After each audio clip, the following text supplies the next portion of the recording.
Good morning, class. So I'm going to continue the same chapter, Socialism in Europe and the Russian Revolution. I ended at February Revolution, where monarch was ended with the rule of Tsar Nicholas. तो जहाँ पर हमने last time खत्म किया था वो था February revolution, जिसमें 19th सेंचुरी की बात हम कर रहे हैं, जिसमें जार की मोनार्च यहाँ पर खत्म हो चुकी है और अब बहुत सारे सोशलिस्ट, कॉमन पीपल और बहुत सारे बिजनेसमैन ने मिलकर मोनार्च के खत्म होते ही रशिया में यहाँ पर एक प्रोविजनल गवर्नमेंट को सेटअप कर दिया है, जिससे कि जो कंट्री है उसका मैनेजमेंट आराम से चल सके और किसी भी तरह की कोई प्रॉब्लम ना आए बिना किसी भी राजा के। लेकिन ये जो प्रोविजनल गवर्नमेंट है इसमें भी बहुत सारी प्रॉब्लम थी, ये अनस्टेबल थी। इस वजह से जो व्लादिमीर लेनिन थे, व्लादिमीर लेनिन कौन है यहाँ पर? व्लादिमीर लेनिन एक सोशलिस्ट है, जो एक पार्टी है रशिया में, पार्टी थी रशिया में बोल्शेविक पार्टी। तो उसके लीडर थे और बहुत ही फेमस थे, तो जिन्होंने अप्रैल थीसिस के बारे में भी बताया है, बहुत फेमस है व्लादिमीर लेनिन की अप्रैल थीसिस। तो वो चाहते थे कि जो प्रोविजनल गवर्नमेंट है उसमें बहुत सारे चेंजेस आए, या रशिया में एक ऐसी गवर्नमेंट आए जो स्टेबल हो और लोगों के लिए ज्यादा फेथफुल हो। तो देखते हैं अब मोनार्च के बाद प्रोविजनल गवर्नमेंट में किस किस तरीके के चेंजेस आए, या रशिया में मोनार्च के खत्म होने के बाद और क्या क्या चेंजेस आए। ओके चिल्ड्रन, तो यहाँ आप देख सकते हैं फेब्रुअरी रेवोल्यूशन के बाद मैंने आपको बताया प्रोविजनल गवर्नमेंट सेटअप हो चुकी है, monarch had ended, monarch Russia में खत्म हो चुका था। तो अब है अक्टूबर रेवोल्यूशन, जिसमें मोनार्च के खत्म होने के बाद भी बहुत सारे चेंजेस आने वाले हैं, जिसे हमने अक्टूबर रेवोल्यूशन के बारे में जाना। तो अक्टूबर रेवोल्यूशन हेल्ड ड्यूरिंग 1917। तो देखिए यहाँ पर क्या क्या हो, Lenin fear the provisional government would set up a dictatorship. तो अब जो प्रोविजनल गवर्नमेंट के मेंबर थे, जो रशिया में जो प्रोविजनल गवर्नमेंट आई थी उसके जो मेंबर्स थे, तो लेनिन, मैंने आपको बताया कि व्लादिमीर लेनिन एक सोशलिस्ट थे। सोशलिस्ट वो लोग होते हैं जो सोसाइटी के डेवलपमेंट के बारे में सोचते हैं, कॉमन पीपल के बारे में सोचते हैं। तो एक बहुत ही फेमस रशियन रेवोल्यूशन का पार्ट है ये व्लादिमीर लेनिन। उनको ऐसा लगने लगा था कि प्रोविजनल गवर्नमेंट के जो लोग हैं कहीं वो डिक्टेटरशिप ना बना दें इसे, कहीं वो लोगों पर दोबारा से रूल ना करने लगे। He persuaded Petrograd Soviet and Bolshevik party to agree on socialist seizure of power. तो उन्होंने क्या किया, उन्होंने जो पेट्रोगेट के लोग थे या जो बोल्शेविक पार्टी के लोग थे, पेट्रोगेट जगह है यहाँ पर, ठीक है, रशिया की, तो उन लोगों को परसुएड किया, उन लोगों को मनाया कि वो क्या करें कि ये जो पावर है उसको खत्म करने की कोशिश करें या इसमें उनका साथ दे। तो इसके लिए उन्होंने क्या किया, अब जो मूवमेंट है अक्टूबर रेवोल्यूशन का, जिसमें उन्होंने जो गवर्नमेंट थी, जो यहाँ पर आप लोगों को बताया गया है, जो गवर्नमेंट है उसको खत्म करने के लिए 24 अक्टूबर में जो प्रोविजनल गवर्नमेंट के पीएम थे केरेंस्की, उन्होंने क्या किया, left the city to summon troops, ठीक है। उन्होंने क्या किया कि एक ट्रूप को कॉल किया, military man loyal to government seize the building of 2 Bolshevik newspaper. क्योंकि जो पीएम केरेंस्की थे उन्हें पता चल चुका था कि लोग प्रोविजनल गवर्नमेंट के अगेंस्ट जाने लगे हैं, तो जो ट्रूप्स थे, मतलब मिलिट्री के जो सोल्जर्स थे, वो गवर्नमेंट के साथ थे और उन्होंने क्या किया, बोल्शेविक न्यूज़पेपर की 2 बिल्डिंग को सीज कर दिया, बंद कर दिया, क्योंकि बोल्शेविक्स जो थे वो प्रोविजनल गवर्नमेंट के अगेंस्ट थे, जो लेनिन के साथ थे। अब इसके आगे क्या हुआ, military revolutionary committee order to seize government offices and arrest the minister in response. अब दूसरी तरफ से, एक तरफ से तो जो गवर्नमेंट थी उन्होंने बोल्शेविक्स को सीज करना शुरू कर दिया, दूसरी तरफ से जो रेवोल्यूशनरी थे, जो सोसाइटी के लिए थे और प्रोविजनल गवर्नमेंट के अगेंस्ट थे, उन लोगों ने क्या किया कि गवर्नमेंट ऑफिसेज को बंद करवाना शुरू कर दिया, मिनिस्टर को अरेस्ट करवाना शुरू कर दिया। Aurora ship share the winter palace, वहां पे एक जगह है रशिया में, एक जगह थी जिसमें जितने भी रॉयल मिनिस्टर्स होते थे वो वहां पर इकट्ठा होते थे, या जो भी मीटिंग्स होती थी वो वहीं पर होती थी, विंटर पैलेस बोला जाता था उसे। तो वहां तक शिप गया, other vessels to cover the military points, और वहां के जितने भी मिलिट्री पॉइंट्स थे उन सब जगहों को टेक ओवर करने लगा। City was under committee's control and ministers had surrendered. तो अब जब इतना कुछ होने लगा और रेवोल्यूशन जैसे जैसे बढ़ता जा रहा था, एक तरफ से सोशलिस्ट अपने आप को एक्टिव कर रहे थे, दूसरी तरफ जो प्रोविजनल गवर्नमेंट के मेंबर थे वो उनके अपोज में थे, तो धीरे धीरे धीरे मिनिस्टर्स ने क्या किया, उन्होंने सरेंडर करना शुरू कर दिया। Majority of all Russian congress of Soviet approve the Bolshevik action. और जो रशियन कांग्रेस और सोवियत्स थी, उन्होंने बोल्शेविक की जो स्ट्राइक थी या रेवोल्यूशन था उसको एक्सेप्ट कर लिया। There was heavy fighting in Moscow and finally Bolshevik control the Moscow Petrograd area. और इस रेवोल्यूशन में बहुत लड़ाई हुई और धीरे धीरे बोल्शेविक ने मॉस्को और पेट्रोग्रेड दोनों ही जगहों को अपनी कंट्रोल में कर लिया। ये था हमारा अक्टूबर रेवोल्यूशन। अब अक्टूबर रेवोल्यूशन के बाद जो अक्टूबर रेवोल्यूशन में सोशलिस्ट ने, व्लादिमीर लेनिन ने जो पार्टिसिपेट किया और जैसे जैसे वो प्रोविजनल गवर्नमेंट को कंट्रोल करते गए, तो उससे क्या चेंजेस आए, तो इसमें जो चेंजेस आए हैं वो इस तरीके से। Okay, so the first Bolsheviks were opposed to private property.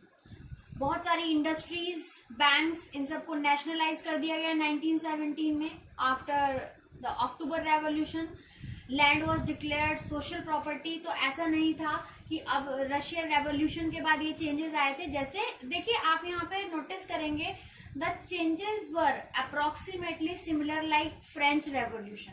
यहाँ पर भी वही हुआ कि चीजों को नेशनलाइज किया गया, प्रॉपर्टी को, लैंड को सोशल कर दिया गया, मतलब लोगों में इक्वली बांटने की कोशिश की गई। Peasants were allowed to seize the land and of the nobility. और जो हाई क्लास लोगों की लैंड थी वो पीजेंट्स में बांट दी गई। Bolsheviks enforce the partition of large houses according to the families. अब जो बड़े बड़े जितने भी घर थे उन लोगों को फैमिलीज के अकॉर्डिंग बांटा गया, जिससे ऐसा ना हो कि किसी के पास घर ही नहीं है या किसी के पास बहुत बड़े बड़े घर हैं। नई तरीके की यूनिफॉर्म को डिजाइन किया गया आर्मी और ऑफिशियल्स के लिए। इन 1918 में assembly rejected Bolshevik measures and Lenin dismiss the assembly. तो अब जो बोल्शेविक्स ने रूल बनाए थे गवर्नमेंट के लिए 1918 में, असेंबली ने उन सबको रिजेक्ट कर दिया और लेनिन ने असेंबली को डिसमिस कर दिया, मतलब खत्म कर दिया, और दोबारा से नई असेंबली के लिए प्रोसेस किया गया। Bolshevik become only party to participate in the election. और बोल्शेविक भी बाकी पार्टीज की तरह एक ऐसी पार्टी बन गई थी जो इलेक्शन में पार्टिसिपेट कर सकती थी to all Russian congress of Soviet. Russian becomes one party state. Russia एक ऐसी जगह बन गया जहां पे एक वन पार्टी स्टेट था। Trade unions were kept under party control. जितनी भी ट्रेड यूनियंस थी वो पार्टी के कंट्रोल में रहती थी। Secret police punished. और बोल्शेविक्स को जो भी क्रिटिसाइज करता था उन्हें जो पुलिस थी वो पनिश करती थी। और बहुत सारे राइटर, आर्टिस्ट थे जो सोशलिस्ट के लिए जिन्होंने लिखा और सोसाइटी को अवेयर कराया इन चीजों के बारे में। Okay, so this is the last part of the chapter Russian revolution, जहां पर बहुत सारे रेवोल्यूशन हो चुके हैं, सोसाइटी में चेंज आ चुका है, बहुत सारी पार्टीज आ चुकी हैं और प्रॉपर्टी का डिस्ट्रीब्यूशन हो चुका है। अब इसके बाद इकोनॉमिक डेवलपमेंट की जब बात आई रशिया में, जहां पर गवर्नमेंट सेटअप हो चुकी है, मोनार्च खत्म हो चुका है, तो अब हम यहाँ पे पढ़ेंगे स्टालिनिज्म के बारे में एंड कलेक्टिवाइजेशन। तो स्टालिन जो थे वो लेनिन के बाद पार्टी में इंट्रोड्यूस हुए थे, तो इसमें उन्हें स्टालिनिज्म बोला जाता है। मतलब उन्होंने क्या किया था, यहाँ पर आपको बताया जाएगा कि जब रशिया में इकोनॉमिक डेवलपमेंट की बात आई तो सबसे पहले जो नजर गई वो एग्रीकल्चर की तरफ थी। तो एग्रीकल्चर से मतलब है ग्रेन। तो ग्रेन का जो स्टॉक था वो रशिया में बहुत कम था। तो स्टालिन को लगा, जब वो बोल्शेविक पार्टी में आए लेनिन के बाद, तो उनको लगा कि हमें सबसे पहले ग्रेन को कलेक्ट करना चाहिए कंट्री में से, जितने भी फार्मर्स हैं उन लोगों के पास से। और उन्हें लगा कि ऐसा हो सकता है कि बहुत सारे फार्मर्स ने अपना ग्रेन इकट्ठा स्टॉक कर रखा और उसे बेचा ही ना हो। तो उन्होंने क्या किया, उन्होंने रेड करना शुरू किया लोगों के घर में। तो यही था, लेकिन ये जो रेड थी उससे बहुत सारे फार्मर्स को अरेस्ट भी किया गया। उनके घर में जब रेड पड़ी लेकिन उनके घर में कुछ भी नहीं निकला और वो सब इनोसेंट पाए गए। तो जो इनकी ये जो प्लानिंग थी कलेक्टिवाइजेशन की, ये बिल्कुल फेल रही। तो ये इसकी एक समरी थी। अब मैं आपको एक बार फिर से बता देती हूँ। Period of planned economy was linked with disaster of collectivisation of agriculture. ठीक है। Grain supplies affected Stalin. तो ग्रेन की जो सप्लाई थी वो स्टालिन के दिमाग में आ चुकी थी। Who at the party after Lenin introduced from emergency measures. तो लेनिन के बाद ही आए थे। Speculation has to be stopped and supplies confiscated due to shortage of grain. The decision was taken to collectivize farms. तो shortage जब थी बहुत ज्यादा ग्रेन की, इसलिए क्या किया गया कि ग्रेन को इकट्ठा करने का तरीके निकाले गए। After 1917 land was given to peasants. अब आपको ये बताया गया था कि जो जितनी भी प्रॉपर्टी थी वो इक्वली डिस्ट्रीब्यूट कर दी गई। तो बहुत सारी लैंड जो है वो पीजेंट्स के पास गया as they could not be modernised. लेकिन वो इस एग्रीकल्चर को मॉडर्नाइज नहीं कर पाए। तो इससे क्या हुआ, land was taken away and establish state control large farms. तो वापस वो जो पीजेंट्स को जमीनें दी गई थी वो वापस उनसे ले ली गई, क्योंकि वो एग्रीकल्चर में बहुत ज्यादा डेवलपमेंट नहीं कर पा रहे थे और उससे कंट्री को कोई भी फायदा नहीं हो रहा था। और दोबारा से जो लार्ज फार्म्स थे, उन लार्ज फार्म्स थे या जितनी भी जमीनें थी उन पर स्टेट का कंट्रोल हो गया। Bulk of land and implements were transferred to ownership the collective farms। तो दोबारा से ओनरशिप वापस कुछ ओनर्स को दे दी गई या लैंड ओनर्स को दे दी गई। Encourage peasant resisted the authorities and destroyed their livestock. और many were deported and exile. और बहुत सारे लोगों को वहां से वापस भेज दिया गया। In spite of collectivisation production did not increase. अब कलेक्टिवाइजेशन के बावजूद, मतलब मैंने आपको पहले भी बताया था कि जो ग्रेन को कलेक्ट किया गया, लैंड को दोबारा से लैंड ओनर्स को दे दिया गया, पीजेंट से उनकी जमीनें छीन ली गई या उन लोगों को वापस भेज दिया गया, लेकिन उससे भी कुछ भी फर्क नहीं पड़ा। Production did not increase. उससे किसी भी तरीके का प्रोडक्शन नहीं बढ़ा। And devastating famine awkward. और उसके बाद एक बहुत बड़ा फैमिन आया जिसमें 4 मिलियन पीपल डेड, जिसमें लगभग 4 मिलियन पीपल मारे गए। Many criticize production of planned economy and consequences of collectivization। अब बहुत सारे क्रिटिसाइज हुए इसके बारे में, प्रोडक्शन के बारे में।